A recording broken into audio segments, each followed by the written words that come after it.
sponsored by Southeast Technocrafts Limited.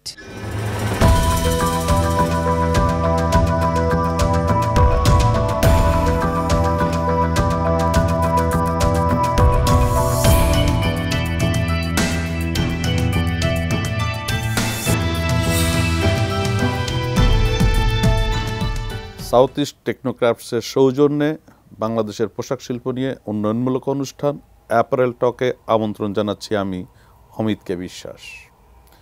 আজ আমাদের মাঝে অতিথি হিসেবে উপস্থিত আছেন জনাব BM Sharif, managing director and CEO Skylark softs limited. আরও উপস্থিত আছেন জনাব Mohammad Zakir Hossain, managing director and CEO Further fashion limited. আপনাদের দুজনকে ATN নিউজে স্বাগত। Thank you. আমাদের আলোচনার বিষয় মূলত বাংলাদেশের পোশাক শিল্পের সাম্প্রতিক সংকট, সম্ভাবনা ও করণ নিয়ে। আজকে আমরা মূলত আলোচনা করব, আপনারা জানেন আমরা ইন্ডাস্ট্রি এখন চতুর্থ শিল্প বিপ্লবের ভেতর দিয়ে আমরা যাচ্ছি এবং ফাস্ট ফ্যাশন আমাদের জন্য এখন একটা খুব বড় চ্যালেঞ্জ চলে এসছে আমাদের সামনে। তো এই সব কিছুকে টাচ করে আমাদেরকে যদি আগিয়ে যেতে হয়, ডাটা ম্যানেজমেন্ট আমাদের জন্য কিন্তু একটা খুব বড় চ্যালেঞ্জের জায়গা। কারণ এই ডাটা ম্যানেজমেন্ট, ডাটা অ্যাকিউরেসি যার যত ফাস্টার হবে বিজনেসে, তার সাস্টেনেবিলিটি তত বেশি ভালো। তো সেই জায়গাটা থেকে আমরা একটু আজকে আলোচনাটা করব। আমি একটু জনাব জাকির হোসেন আপনার কাছে আসতে চাই। আপনার ক্যারিয়ারে আপনি খুব রেনোয়ান্ড অনেকগুলো প্রতিষ্ঠানে আপনি কাজ করেছেন, এখন আর একটা খুব বড় প্রতিষ্ঠানকে আপনি নেতৃত্ব দিচ্ছেন। তো আপনি এবং কোয়ালিটি ম্যানেজমেন্টও একটা দীর্ঘ সময় কাজ করার আপনার অভিজ্ঞতা, যেখানে প্রচুর ডাটা নিয়ে কাজ করতে হয়। তো আপনি এই যে ডাটা ম্যানেজমেন্টের ডিমান্ডটাকে, আপনি ইন্ডাস্ট্রিতে ডিমান্ডটাকে কীভাবে দেখছেন একটু যদি বলেন। থ্যাংক ইউ দাদা আপনাকে। আসলে বেসিক্যালি ডাটা ছাড়া, অ্যাকুরেট ডাটা ছাড়া আসলে গার্মেন্টস ফ্যাক্টরিতে আপনার কোনো ধরনের রাইট অ্যাকশনটা নেওয়া যায় না। এখন ধরেন ডাটার ইম্পর্টেন্স যদি না বোঝা যায়, তাহলে কিন্তু সাকসেসফুলি কোনো অর্গানাইজেশন ড্রাইভ দেওয়া যাবে না। আমরা যদি শুরু করি, ধরেন গার্মেন্টসে আমাদের কাজগুলো শুরু হয় কোথা থেকে, আপনার র মেটেরিয়াল রিসিভ থেকে। সো র মেটেরিয়াল রিসিভিং এরিয়াতে যদি আমাদের অ্যাকুরেট ডাটা না থাকে, তাহলে কিন্তু আমরা বুঝবো না কোন অর্ডার এগেইনস্টে কত আপনার র মেটেরিয়াল রিসিভ হয়েছে। সো সেক্ষেত্রে আমাদের MCT-তে, ম্যাটেরিয়াল কন্ট্রোল ডিপার্টমেন্টে অবশ্যই আমাদের প্রপার ডাটা থাকতে হবে, অ্যাকুরেট ডাটা থাকতে হবে, এবং এই ডাটাগুলো আপনাদের রাইট টাইমে ডাটা ইনফরমেশনগুলো সবার কাছে থাকতে হবে। সো এই জায়গায় অটোমেশনের কোনো বিকল্প নেই। যেভাবে করি না কেন অটোমেশনের কোনো বিকল্প নেই। একইভাবে আপনার প্রত্যেকটা ডিপার্টমেন্টে, একটা ডিপার্টমেন্টের সাথে কিন্তু আরেকটা ডিপার্টমেন্ট কোরিলেটেড, প্রত্যেকটা ডিপার্টমেন্টের আপনার ডাটা থাকতে হবে এবং ডাটাগুলো আপনার ডাটা আবার ইউজ থাকতে হবে, ডাটা থাকতে হবে। তাইলে আপনার ধরেন আমাদের মতো অর্গানাইজেশনগুলোতে আপনার যেহেতু হিউজ ওয়ার্কফোর্স, ম্যান পাওয়ার নিয়ে আমরা কাজ করি, রাইট ডিসিশনটা রাইট টাইম আমরা নিতে পারবো। ঠিক আছে, হ্যাঁ, দারুণ বলেছেন। আমি একটু জনাব মোহাম্মদ শরীফ আপনার ওখানে আসতে চাই। আপনি অটোমেশন নিয়ে যে কথাটা আসলো, অটোমেশন নিয়েই কাজ করছেন বলতে পারি আমরা, কারণ আপনি একটা ERP সলিউশন নিয়ে আপনি কাজ করছেন, এবং যেটা আমাদের জন্য একটা গর্বেরও বিষয় যে বাংলাদেশি একটা সফটওয়্যার হিসেবে, যেটা বাইরে অনেকগুলো কান্ট্রিতেও আপনার সিস্টেম ইউজ হচ্ছে আমি যতটুকু জানি। তো আপনারা ইন্ডাস্ট্রি ডিমান্ড অনুযায়ী ইন্ডাস্ট্রিকে আপনারা এই যে ডাটা ম্যানেজমেন্টের সাপোর্টটা কীভাবে আপনারা ইনশিওর করছেন একটু যদি বলতেন। ধন্যবাদ। আসলে খুব দারুণ একটা টপিক নিয়ে আমরা কথা বলছি, সেটা হচ্ছে ডেটা ম্যানেজমেন্ট। এখন ওয়ার্ল্ডের সবচেয়ে দামি অ্যাসেট হচ্ছে ডেটা। ডেটার উপরে আসলে ডেটাকে যদি আপনি প্রপারলি ইউটিলাইজ করতে পারেন, যে কোনো কিছু আপনার জন্য ইজি হয়ে যাবে। আলটিমেটলি বিজনেসে টাইম ইজ মানি, প্রত্যেকটা সেকেন্ডেরও ভ্যালু থাকে। তো আপনি একটা কাজ, প্রপার ডেটা যদি আপনার কাছে না থাকে, আপনি কিন্তু অন টাইম ডিসিশন নিতে পারছেন না। ডিসিশন যখন নিতে পারছেন না, আপনার একটা স্টেপ কিংবা প্রসেস কিন্তু ডিলে হয়ে যাচ্ছে, লেন্দি হয়ে যাচ্ছে। তো ডিসিশন যদি প্রপারলি নিতে পারেন, আপনার ডেটা যদি প্রপারলি থাকে, যে কোনো কিছু অন টাইমে নিতে যাচ্ছেন, তার মানে আপনার পারপাসটা অন টাইমে সার্ভ হচ্ছে। অ্যাপারেল ইন্ডাস্ট্রির ভাষায় যদি বলি, কিংবা আমরা যে অটোমেশনগুলো দিয়ে কাজ করি সেইটার আঙ্গিকে যদি বলি, ধরুন প্রোডাকশানে কমন কিছু প্রবলেম থাকে, যেমন রিয়েল টাইম ডেটা পায় না, ফেক প্রোডাকশন একটা কমন প্রবলেম, ফেব্রিক ওয়েস্টেজ একটা কমন প্রবলেম। এই জায়গায় সূক্ষ্ম এরকম অসংখ্য জায়গা আছে। এখন আমাদের মানে বায়াররা যে আমাদেরকে খুব বেশি মার্জিনে কাজ দেয় রাইট নাও, সেটাও কিন্তু না। আমাদের এখন প্রফিট মার্জিন জেনারেট করতে হলে এই ছোট ছোট জায়গাগুলোকে কিভাবে অপটিমাইজ করা যায়, ডেটাগুলোকে কিভাবে প্রপারলি ইউটিলাইজ করা যায় সেইটা নিয়ে আসলে কাজ করতে হয়।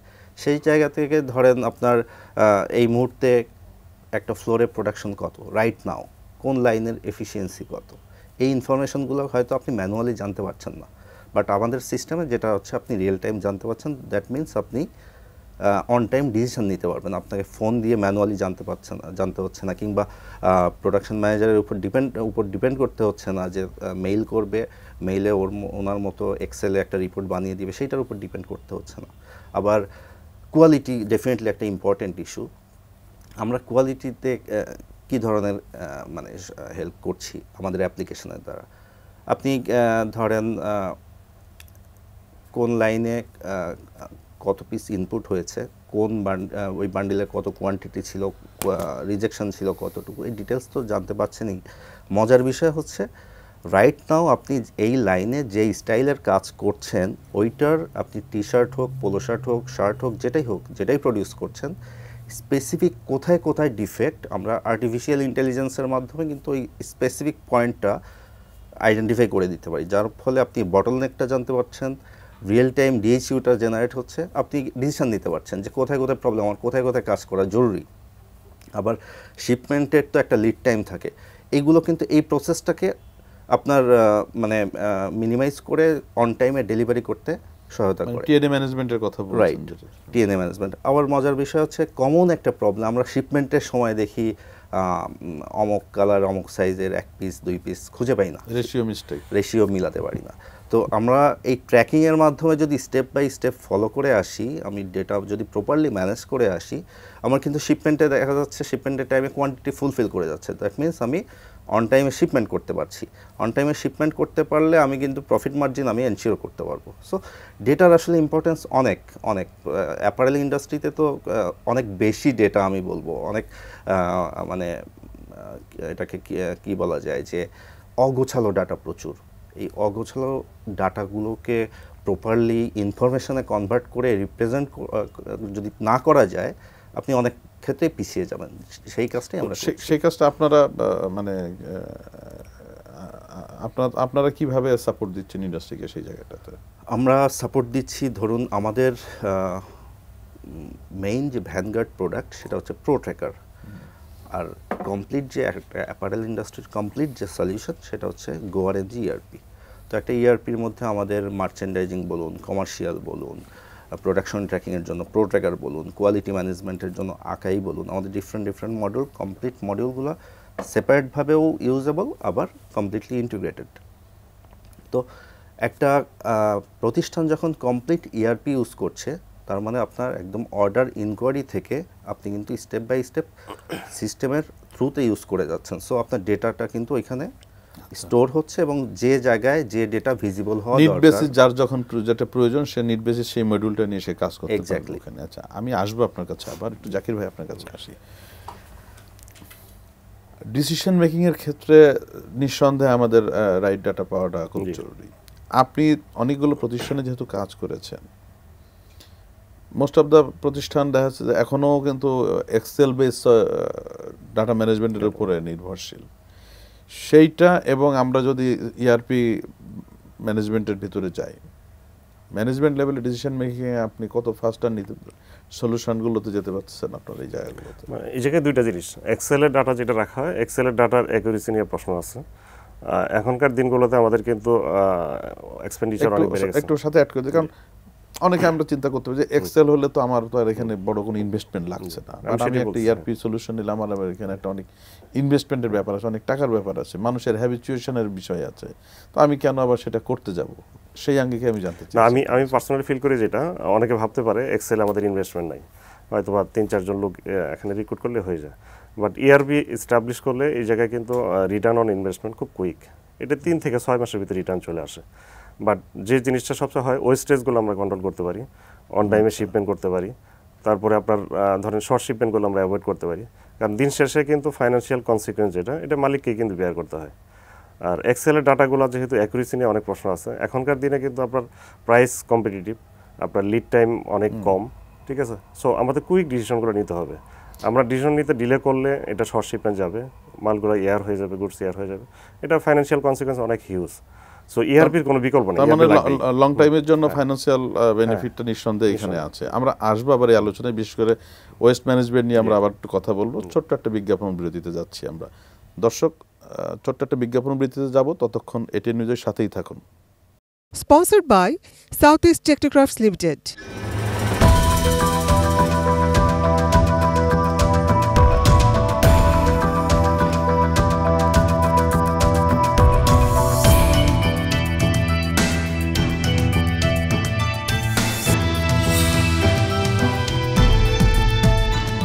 দর্শক, এতক্ষণ সাথে থাকার জন্য ধন্যবাদ।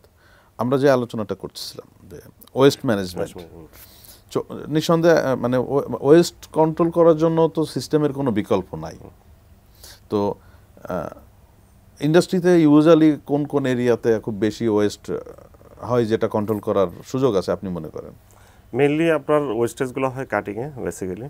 সো কাটিংয়ে অটোমেশন থাকবে, অটোমেশন মাস্ট লাগবে আমাদের, কারণ আমাদের ম্যাটেরিয়াল কিন্তু 65 থেকে 70% হলো ম্যাটেরিয়াল কস্ট। সো ওই জায়গায় আমাদের ওয়েস্ট কন্ট্রোলের বড় একটা স্কোপ আছে। পাশাপাশি আমাদের সুইং ফিনিশিং প্রত্যেকটা জায়গায় আছে। আমাদের যদি ইআরপি থাকে, আমি যদি জানি আমাদের কোন সাইজের আপনার রিজেকশনটা বেশি, সেক্ষেত্রে ওই সাইজের যদি আমি কেটে দিতে পারি, তাহলে আমাদের এখনকার প্রোডাক্টগুলো হলো আপনার রেশিও ওয়াইজ। দেখা গেল 1 পিস গার্মেন্টসের জন্য আমাদের 10 পিস গার্মেন্টস শর্ট শিপমেন্ট যাচ্ছে। সেক্ষেত্রে প্রত্যেকটা জায়গায় আমাদের আসলে কি আমাদের অ্যাকুরেট ডাটাটা দরকার, বাট কাটিং মোস্ট ইম্পর্টেন্ট, যেটা আপনার ওয়েস্টেজের কন্ট্রোলের জায়গাটা। আচ্ছা, আসবো আপনার কাছে জাকির ভাই। আবার শরীফ ভাই যদি বলি, যেটা জাকির ভাই বলছিলেন যে অনেকগুলো এরিয়াতে আমাদের ওয়েস্ট হয় যেখানে ওয়েস্ট কন্ট্রোল করার সুযোগ আছে, কাটিং তার ভিতরে খুব গুরুত্বপূর্ণ একটা এরিয়া। আপনার সিস্টেম, আপনার সলিউশন কাটিংকে কিভাবে গাইড করছে, কাটিং কিভাবে হেল্প করতে পারে? আসলে জাকির ভাই যেটা বলেছেন, ডেফিনেটলি কাটিং আসলে খুব বড় একটা এরিয়া যেখানে ফেব্রিক ওয়েস্টেজ হয়। আমরা সেখানে আসলে কিভাবে কাজ করছি, আমাদের অ্যাপ্লিকেশন আপনাকে বলে দিবে এই কাটিং কত কাটিং হওয়া উচিত, কত কাটিং হলো, বুকিং কনজামশন কত ছিল, আপনি কত কনজামশনে কাটলেন, কনজামশন কি পাস করলেন নাকি ফেল করলেন, ফেব্রিক কি লস করলেন নাকি সেভ করলেন, যদি লস করেন কত কেজি লস করেছেন, সেভ করলে কত কেজি সেভ করেছেন, সেটা আবার টাকাতে কত। সো আপনি ডিটেলস অ্যানালিটিক্স কিন্তু পাচ্ছেন, এবং আপনার অ্যাপ্রুভাল অথরিটি এটাকে আমরা প্রত্যেকটা কাটিং এর সাথে পেয়ে যাচ্ছি, প্রত্যেকটা কাটিং এর সাথে। আচ্ছা। এবং আপনার অ্যাপ্রুভাল ছাড়া আপনি এক পিসও এক্সট্রা কাটিং করতে পারবেন না। অ্যাপ্রুভাল বলতে ওখানে মানে কাউকে আপনি অ্যাপ্রুভাল অথরিটি দেওয়া থাকবে, তার অ্যাপ্রুভাল ছাড়া সে কাটতে পারবে না। ব্যাপারটা এখন বায়ার যখন অর্ডার প্লেস করে 3%, 5% একটা এক্সেস একটা রেশিও হচ্ছে কাউন্ট করা হয়, বাট এর বাইরে যদি আপনি এক্সেস কাটিং করতে চান তাহলে ডেফিনেটলি অথরিটি অ্যাপ্রুভাল লাগবে, দেন আপনি প্রসিড করতে পারবেন। সো কাটিংয়ের এই জায়গাটা কিন্তু কমপ্লিটলি হচ্ছে আমরা ট্র্যাকিংয়ের আওতায় নিয়েছি, এবং খুবই আপনার মানে এটাকে বলবো খুবই সাস্টেনেবল প্রোডাক্ট, কারণ এই জায়গাটা সেভ করার অনেক জায়গা আছে। আমরা ছোট ছোট পোর্শনে ছোট ছোট পিও হোক কিংবা আমরা অনেক ওয়েস্টেজ থাকে, শর্ট বুকিং হয় প্রচুর, এই জায়গাগুলো হয়তো আমরা ম্যানুয়ালি যখন কাজ করি তখন এই জায়গাগুলো আমরা আসলে জানি না আমরা কীরকম ওয়েস্টেজ করছি। আমরা বিশেষ করে নিট গার্মেন্টের ক্ষেত্রে বেশি হয় এটা, অন্য ইন্ডাস্ট্রিতেও হচ্ছে। এক্সেস বুকিং সবসময় দেখা যাচ্ছে, এক্সেস বুকিং এটা ইন্ডাস্ট্রির জন্য একটা খুব চ্যালেঞ্জ হয়ে দাঁড়ায়, কারণ কাস্টমার তো আর যখন অর্ডার দেয় আপনার অ্যাডিশনাল ম্যাটেরিয়ালের জন্য তো আর কাস্টমার কোনো টাকা পে করে না, ফ্যাক্টরিকেই এটা বেয়ার করতে হয়। এবং একটা এক্সেস বুকিং মানে যে শুধু এক্সেস ওই ম্যাটেরিয়াল লাগলো ব্যাপারটা তা না, সময়ের একটা ব্যাপার থাকে। এবং ওই এক্সেস কোয়ান্টিটিটা আবার ধরেন সাপোজ যদি নিট গার্মেন্টে বলি যে আবার ফেব্রিক বানিয়ে সেটা নিয়ে এসে মেক করে গার্মেন্টস মেক করে শিপমেন্টটা সময়েও তো মিট করে না, টাইম মিট করে না। এটা একটা খুব মানে বড় চ্যালেঞ্জ হয়ে যায়। আলটিমেটলি যেটা বলছিলাম, টাইম ইজ মানি। হ্যাঁ, তো এইখানে ধরেন একটা অর্ডার যখনই ফার্স্ট কাটিং কেটে ফেললো, তখন কি কোনো অ্যানালাইসিস পেতে পারে কিনা সিস্টেম থেকে যে ফার্স্ট কাটিংয়ে তার বুকিংয়ে কী ছিল, বুকিং মার্কার অনুযায়ী, কনজামশন অনুযায়ী, যেটা ম্যাটেরিয়াল এসছে তার জিএসএম অনুযায়ী সে যা ফেব্রিক পেয়েছে সেটাতে মিট করে কিনা রেস্ট অফ দ্য কোয়ান্টিটি, নাকি তার রিজেকশন পার্সেন্টেজ যা আছে রেস্ট অফ দ্য কোয়ান্টিটি থেকে পার্সেন্টেজ ধরে কোনো ডাটা দিতে পারে কিনা এখানে। জি জি, একটা এই ধরনের একটা কম্প্যারিজন রিপোর্ট যেটা বলে যে আমার আগের স্টেপে কি ছিল, এখনকার স্টেজে কি, আমি কোন মানে প্রসেসে হাঁটছি। ইভেন আপনার যদি একই টাইপের স্টাইল হয়, ধরেন এই রিপিট স্টাইল হতে পারে, রিপিট অর্ডার হতে পারে, এই ধরনের স্টাইলের কাজ হয়তো 2 ইয়ার্স ব্যাক আপনি কাজ করেছেন, এখনও কাজ করছেন। সো আমার সিস্টেম আমাদের সিস্টেম যেটা করবে 2 ইয়ার্স ব্যাক হিস্ট্রি অ্যানালাইসিস করে আচ্ছা আপনাকে একটা রিপোর্ট জেনারেট করবে যে আপনার এইটার স্টাইল আগের স্টাইলের সাথে ম্যাচ করছে, আগের আপনার কনজাম্পশন এই ছিল, আপনি এই প্রসেসে কেটেছেন, এরকম সেভ করেছেন কিংবা এরকম লস করেছেন, এখন আপনি এই প্রসেসে গেলে আপনি ফেব্রিক সেভ হবে, এই ধরনের একটা অ্যানালিটিক্স আপনাকে প্রোভাইড করে সিস্টেম প্রোভাইড করতে পারে। দারুণ বলেছেন জাকির ভাই। এই ধরনের ডাটা পেলে তো নিঃসন্দেহে তাহলে আমাদের ফার্দার বিজনেস প্ল্যানিংয়ের ক্ষেত্রেও অনেক সহজ হবে। আমি একটা বিষয় একটু জানতে চাচ্ছি, সেটা হচ্ছে যে বড় চ্যালেঞ্জ যেটা ইন্ডাস্ট্রিতে TNA, time and action planning. এই টিএনএ এস্টাবলিশ করার ক্ষেত্রে নিঃসন্দেহে সিস্টেমের তো কোনো বিকল্প নাই, বাট এখানে ইমপ্রুভমেন্ট এরিয়াগুলো কি মনে করছেন আপনি একটু ইন্ডাস্ট্রিতে? ইন্ডাস্ট্রিতে যে জিনিসটা শুরু হয় আমাদের অর্ডার প্লেসমেন্ট থেকে টিএনএগুলো শুরু হয়। তো যেহেতু অর্ডার প্লেসমেন্টের পর আমাদের বিভিন্ন ধরনের চ্যালেঞ্জ কিন্তু এখন ফেস করতেছি, বিশেষ করে ধরেন এলসি ওপেনিং থেকে শুরু করে, কারণ প্রত্যেকটা জিনিসই কিন্তু টিএনএতে ইম্প্যাক্ট করে। মেইন জিনিসগুলো হলো আমাদের টিএনএগুলো ফরমেশন, আমাদের ম্যাক্সিমাম আপনার ধরেন ম্যাটেরিয়াল কন্ট্রোল ডিপার্টমেন্ট অথবা মার্কেটিং ডিপার্টমেন্টে এরা টিএনএগুলো কীভাবে সেট আপ করবে সেটা এরা জানে না। আর এরা যখন অর্ডারগুলো বুক করে আপনার ধরেন একটা পিআই পাওয়ার পর আপনার অর্ডার প্লেসমেন্ট করে, এই জিনিসগুলো ইভেন্টগুলো যখন আপডেট করবে, আপডেটটা প্রপারলি না করাতে আপনার হয় কি আর অনেক সময় ডিলে করে, প্লেসমেন্ট করে ডিলে করে, সেক্ষেত্রে আমাদের ধরেন অপারেশন লিড টাইমটা কমে যায়। সো প্রত্যেকটা জায়গায় প্রত্যেকটা মানুষকে আসলে রাইট টাইমে রাইট কাজগুলো করতে হবে। মানে সেই জায়গায় যদি অটোমেশনকে নিয়ে আসা হয় তাহলে ওই যে কাজগুলো যারা ডিলে করছে বা একটু গাফিলতি হচ্ছে তখন তাকে কিন্তু বাধ্য করার সুযোগ আছে এখানে, ব্যাপারটা এটা। হ্যাঁ, অটোমেশনের পাশাপাশি এক্সিকিউশনটা খুবই ইম্পর্টেন্ট। এক্সিকিউশনটা খুব ইম্পর্টেন্ট। এবং এরকম আছে কি না যে আমাদের ধরেন যে এখন তো মানে প্রোডাক্ট ডাইভার্সিফিকেশন ভিতর দিয়ে আমরা যাচ্ছি না, ফাস্ট ফ্যাশনে ধরেন অনলাইন সেলিংয়ে এখন কিন্তু খুব দ্রুত আমাদের ডিজাইন চেঞ্জ হচ্ছে। সো যাদের ডিজাইন স্টুডিও আছে সেই জায়গায় গিয়ে ধরেন যে আপনার R&Dতেও তো সিস্টেম না থাকলে তো ধরেন আপনার ডিফিকাল্ট ডিসিশন মেকিংয়ের ক্ষেত্রে। তো R&D গুলোর সাথে আমাদের অটোমেশনের রিলেশনটা কি আপনি ইন্ডাস্ট্রিতে কিভাবে দেখেন? না, R&Dর সাথে নিজেদের R&D থাকলে সুবিধা হয় কি, আমি প্রোডাক্ট সম্পর্কে কিন্তু আগেই জানতেছি। তো আমার প্রোডাক্টটা যখন কাস্টমার সিলেক্ট করবে, আমার ওই প্রোডাক্টের জন্য আপনার ধরেন রিস্ক ফ্যাক্টরগুলো অ্যানালাইজ হয়ে থাকে, কী ধরনের ম্যাটেরিয়াল ইউজ হয়েছে এটা জানা হয়ে থাকে, এবং এই প্রোডাক্টগুলো এই অ্যাক্সেসরি স্ট্রিমস আমি কোথায় ডেভেলপ করছি সেটা আমার জানা হয়ে থাকে। সেক্ষেত্রে কুইক আমি সাপোর্ট করতে পারি। কস্টিং এর ডাটাটাও তো আমরা পেতে পারি, তখন কস্ট অ্যানালাইসিসটা আমরা পেতে পারি। শরীফ ভাই একটু যদি বলেন যে R&Dর ক্ষেত্রে আপনাদের সাপোর্টটা কিভাবে আপনারা মেকশিওর করছেন? কারণ R&D মানে যে আমি শুধু একটা ডিজাইন ডেভেলপ করলাম ব্যাপারটা তা না, কস্ট রিলেটেড, এটার সাথে ম্যাটেরিয়াল কস্টগুলো রিলেটেড। হ্যাঁ, তো সেই ডাটাগুলো অ্যানালাইসিস করে মানে আমার ডিসিশন মেকিং এর ক্ষেত্রে কিভাবে আপনারা হেল্প করতে পারেন? আমি যেটা বলছিলাম যে হিস্ট্রি অ্যানালাইসিস করে আমার রাইট নাও নতুন স্টাইলের ক্ষেত্রে আমি কোন প্রসেসে হাঁটছি, এটা যে শুধু একটা স্পেসিফিক একটা এরিয়ার জন্য তা না। আপনি প্ল্যানিং বলুন, আপনি টোটাল অটোমেশন, একটা অর্ডারের একদম এক্স ফ্যাক্টরি পর্যন্ত টোটালটাই কিন্তু হিস্ট্রি অ্যানালাইসিস করে আমার হচ্ছে R&D করে দেন একটা রিপোর্ট জেনারেট করা হয়। বেসড অন দ্যাট আমি কিন্তু এখনকার স্টাইলের সিনারিও জানতে পারি এবং আমি আমার নেক্সট স্টেপ কী হবে, আমি কোন স্পিডে হাঁটলে আমার অন টাইমে শিপমেন্ট করতে পারবো, এগুলো কিন্তু আমি এনশিওর করতে পারছি। আবার যেটা বলছিলেন টিএনএ, এটা কিন্তু খুবই গুরুত্বপূর্ণ একটা পার্ট। টিএনএর মূল বিষয় হচ্ছে জবাবদিহিতার আন্ডারে আনা, যারা স্টেক হোল্ডার যারা আছে, যারা যে স্টেপসের সাথে জড়িত, যে প্রসেসের সাথে জড়িত, সেইটা সময় মতো হচ্ছে কিনা। হ্যাঁ, একটু যদি বলি যে হ্যাঁ, জবাবদিহিতা একটা আছে যে পোস্টমর্টম, ধরেন যে ঘটনা ঘটে গিয়েছে, এখন আমি রিপোর্ট জানলাম যে অমুক অমুক জায়গায় আমার এটা ফেইলিওর ছিল, আর সেটাতে কিন্তু ইন্ডাস্ট্রি বেনিফিটটা কম, বাট যদি প্রি অ্যালার্ট সিস্টেম, হ্যাঁ, সেইটা আপনি কিভাবে? ওইটাই আপনি ধরেন হচ্ছে একটা প্রসেস আপনার 3 days, আফটার 3 days এটা হচ্ছে আপনার কমপ্লিট করতে হবে। আপনি 3 days 2 days আপনি ওখানে অ্যালার্ম সেট করতে পারবেন যে আপনাকে সার্টেন পিরিয়ড আগে আপনাকে অ্যালার্ম, সেটা হোয়াটসঅ্যাপে ডিরেক্ট নোটিফিকেশান হোক, টেলিগ্রামে ডিরেক্ট নোটিফিকেশান হোক, অথবা ইমেইল হোক, সেটা সিস্টেমে আপনাকে অটো জেনারেট করে অ্যালার্ট করবে যে আপনার এই প্রসেস আপনি পিছিয়ে যাবেন, আপনার এটা কমপ্লিট করতে হবে, এরকম অ্যালার্ট আপনাকে নোটিফাই করবে কন্টিনিউয়াসলি এরকম। হ্যাঁ, এবং তখন ডিসিশন নেওয়াটা ইজি হবে এবং অনেকগুলো প্রবলেম হয়তো আগেই সমাধান করার সুযোগ তৈরি হবে তখন। কারণ আপনি প্রবলেম যখন হয়ে যাবে তখন তো আপনি আসলে সেভ করতে পারছেন না। আগে যদি আপনি সাবধানতা অবলম্বনের ওয়ে পান, অ্যালার্ট করা যায়, তাহলে আপনি বেনিফিটেড হবেন। আচ্ছা, আমরা আলোচনার খুব শেষ পর্যায়ে চলে এসেছি। জাকির ভাই, খুব সংক্ষেপে যদি বলি, ইন্ডাস্ট্রিতে আমাদের যারা প্রফেশনালস আছে আজকের অনুষ্ঠানের মাধ্যমে তাদের উদ্দেশ্যে আপনার সংক্ষেপে যদি বলেন যে গাইডলাইন কি হবে? না, গাইডলাইনটা হলো আমরা যত আলোচনাই করি, ধরেন এই ইআরপি সলিউশনগুলো পাশাপাশি এক্সিকিউশন, প্রত্যেকটা জিনিসে আসলে আপনার পারফরমেন্স অ্যাপ্রাইজালের সাথে আপনার রিলেশন রাখতে হবে। যদি এমপ্লয়ের ইয়ারলি পারফরমেন্সে যদি ইম্প্যাক্ট পড়ে তাহলে কিন্তু তার কাজটা সে সঠিকভাবে করবে। কাজে আমার রিকোয়েস্ট থাকবে আমরা যারা বিশেষ করে এইচআর প্রফেশনাল তারা যাতে প্রত্যেকটা আপনার ডিপার্টমেন্টকে আপনার এই ধরনের কেপিএ আপনার কনভার্ট করে এবং ইয়ারলি অ্যাপ্রাইজালের সিস্টেমের সাথে কেপিআই গুলোকে ইন্টিগ্রেটেড করে দেয় আর কি। দারুণ বলেছেন। আশা করি দর্শক যারা শুনছেন অনেকেই হয়তো আপনার এই পরামর্শটা গ্রহণ করবে পজিটিভলি। শরীফ ভাই, একদম শেষ পর্যায়ে এসেছি আলোচনার আমরা। আপনি সরাসরি ইন্ডাস্ট্রির মানুষ না হলেও কিন্তু ইন্ডাস্ট্রিকে আপনি সার্ভিস দিচ্ছেন। ইন্ডাস্ট্রিতে আপনার ইন্ডাস্ট্রির যারা আছেন তাদের উদ্দেশ্যে আপনি কি বলবেন?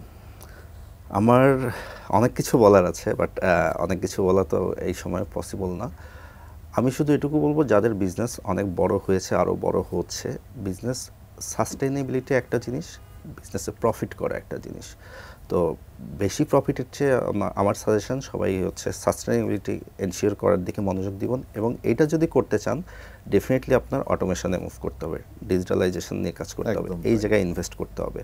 এখন ম্যান পাওয়ার ডিপেন্ডেন্সি করতে হবে, তাছাড়া ডিপেন্ডেন্সি কমাতে হবে। তাছাড়া কিন্তু আসলে সাস্টেইনেবল করতে পারবো না, পিছিয়ে যেতে হবে। একটা পর্যায়ে যে এত কিছু ম্যানেজ করা টাফ হয়ে যাবে, পিছিয়ে পড়তে হবে যদি ওয়ার্ল্ডের সাথে কম্পেয়ার করে মুভ করতে চান। তো আমি আশা করব সবাই এই জায়গায় একটু মনোযোগী হবেন, তাহলে আপনাদের বিজনেস আপনারাই নেক্সট লেভেলে বিজনেসটা মোর সাস্টেনেবল হবে। খুব দারুণ বলেছেন, খুব সুন্দর আলোচনা হচ্ছিল। আমরা আগামী অন্য কোনো অনুষ্ঠানে নিশ্চয়ই আবারও এই বিষয় নিয়ে আপনাদের সাথে আলোচনা করব। আজকে এই অনুষ্ঠানে উপস্থিত থাকার জন্য আপনাদের দুজনকে এটি নিউজের পক্ষ থেকে শুভেচ্ছা রইল। থ্যাংক ইউ, ধন্যবাদ। দর্শক, আলোচনা করছিলাম বাংলাদেশের পোশাক শিল্পের সাম্প্রতিক সংকট, সম্ভাবনা এবং করণীয় নিয়ে। আজকে মূলত আমরা ডাটা অ্যানালাইসিস, ডাটার গুরুত্ব এবং আমাদের যে ইন্ডাস্ট্রি 4.0-এর সাথে আমাদের ইন্ডাস্ট্রির যে চ্যালেঞ্জগুলো আছে এই বিষয়গুলো নিয়ে আমরা মূলত আলোচনা করলাম। আগামী সপ্তাহে অন্য কোনো অতিথির সাথে নিশ্চয় অন্য কোনো বিষয় নিয়ে দেখা হবে। ততক্ষণ পর্যন্ত এটি নিউজের সাথেই থাকুন।